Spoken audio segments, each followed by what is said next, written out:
अब परमेय संख्याओं का योगात्मक प्रतिलोम और गुणात्मक। जैसे परमेय संख्या है -3/4 का योगात्मक प्रतिलोम। यह हो जाएगा बच्चों, माइनस है तो यह प्लस आ जाएगा 3/4। अब आता है बच्चों गुणात्मक प्रतिलोम। क्या चीज? गुणात्मक प्रतिलोम।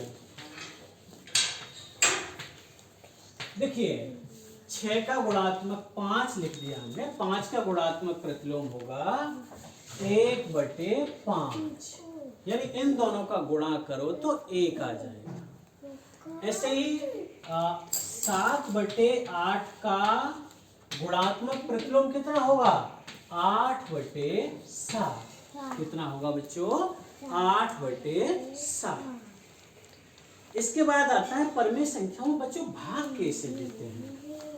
परमेय संख्याओं में भाग कैसे देते हैं? जैसे 3/5 है, इसमें भाग देना है हमें 4/7 का। क्या करना है? 4/7 का भाग देना है। कैसे करोगे? बड़ा सिंपल तरीका है। 3/5 इसमें गुणा कर दो। क्या कर दो? गुणा। और इस संख्या को पलट दो। क्या कर दें? पलट दें। तो ये हो जाएगा 7/4।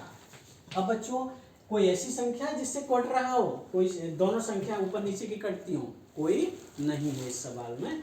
इधर गुणा करोगे, 3 का गुणा 7 में करोगे 21 हुआ, और 5 का गुणा 4 में करोगे तो 20 हुआ। कितना हुआ? 21/20। अब आता है बच्चों इसका, हमें परमेय संख्या दे रखी है, उसको हमें दशमलव में बदलना है। किसमें बदलना है? दशमलव में। इसको बदलना है आपको दशमलव में। कैसे बदलोगे? बड़ा सिंपल है। 5 का भाग 3 में दे दो। कितनी बार जाएगा? नहीं जाता। यहाँ दशमलव लगाइए और यहाँ बिंदी बढ़ाइए। 5 का भाग 30 में 6 बार जाएगा, तो इसको लिखोगे 0.06। आ गया समझ में? गलत लिख दिया हमने, 0.6 होगा। आ गया समझ में? अब देखिए ऐसे 2/3 है। कितना है बच्चों? 2/3। इसको कैसे बदलोगे? 3 का भाग दोगे 2 में, दशमलव लगाए, बिंदी बढ़ाई, तो त्रिशंक 18। फिर 2 बचा 20 हो गया, त्रिशंक 18, फिर 20 हो जाएगा। तो यह हो जाएगा आपका 0.66666 इस तरीके से। इसको यह लिखेंगे 0.6 का बार।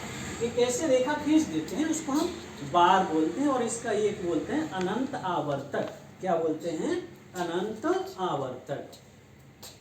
अब बच्चों दशमलव संख्या को परमेय संख्या में कैसे बदलते हैं? क्या करना है हमें? दशमलव संख्या को परमेय संख्या में बदलना है। जैसे 0.15 है, इसको हमें परमेय संख्या में, भिन्न संख्या में बदलना है। तो ये हो जाएगा बच्चों, यहाँ लिखोगे 15/, दशमलव के नीचे लिखोगे 1, और दशमलव के आगे जितने अंक हैं, 1 2 अंक हैं तो 2 शून्य लगाओगे। कितने शून्य लगाओगे? 2 शून्य लगाओगे। अब कोई बड़ी से बड़ी संख्या देखोगे जिसका भाग इसमें भी जाता हो और इसमें भी जाता हो। यहाँ है आपका 5। 5 से 15 में 3 बार जाएगा, और 100 में जाएगा 20 बार। तो यह हुआ बच्चों आपका 3/20। ये छोटी छोटी बातें थी, गणित का रिवीजन था जो आपको आना चाहिए था, और हमने आपको एक बार पुनः कराया है। अगर आपने को नहीं आ रहा तो वीडियो 203 बार देखिए। अब हम पहुंचते हैं अपनी अभ्यास पुस्तिका पर। इसमें कुछ सवाल हमने छोड़ दिए हैं, आप वो हल हो रहे हैं, आप उनसे किताब से समझिए। Push the video. अब अपनी किताब का पेज नंबर 194 निकाल लीजिए। कितना पेज? 194। और बहुविकल्पीय प्रश्न, यानी जो परीक्षा में पिछली वर्ष में प्रश्न पूछे गए उनको हम एक एक करके हल करेंगे और आपको समझाएंगे। पहला प्रश्न है, यदि x और y विषम पूर्णांक हैं। कैसी संख्या है? विषम। विषम संख्या कौन सी होती है? 1 3 5 7। तो निम्नलिखित में से कौन सम संख्या होगी? पहला विकल्प है ए विकल्प है आपका x प्लस वाई माइनस 1 और बी विकल्प है आपका x बाई माइनस 1। हमने क्या किया, x को 1 मान लिया और y को 3 माना, दोनों विषम संख्याएं हैं। अब यहां देखते हैं 1 और 3 जोड़ो कितना हुआ 4, 4 में से 1 घटाओगे तो यहाँ 3 बचेगा। 3 कैसा है, विषम है, सम नहीं है। अब देखिए इसको देखते हैं, x गुणा y यानी 1 का गुणा 3 करो तो 3 हुआ और फिर 3 में से 1 घटाओ, 1 का गुणा 3 में करेंगे तो 3 हुआ, इसमें से 1 घटाओगे तो 3 माइनस 1 2 बचा, 2 सम है, यानी आपका विकल्प भी एकदम सही है। यह पूछा है आपका 2020 में। अब है पूर्णांकों के योग के लिए साहचर्य का नियम है a प्लस बी बराबर b प्लस a। यह है आपका दूसरा सवाल, ठीक है। अब है आपका बच्चों तीसरा सवाल, 0.08 बार को कौन निरूपित करता है। थोड़ा सा बड़ा सवाल है, 0.08 बार। देखिए प्रत्येक चैप्टर में कुछ सवाल बहुत कठिन आते हैं, आपको डरने की जरूरत नहीं है क्योंकि आपको ज़्यादा से ज़्यादा अधिकतम 40% नंबर लाने हैं। लेकिन हम कठिन है तो भी कराएंगे, सरल है तो भी कराएंगे। देखो बच्चों इसको हल करने का तरीका क्या है, इसको x बराबर मानते हैं 0.8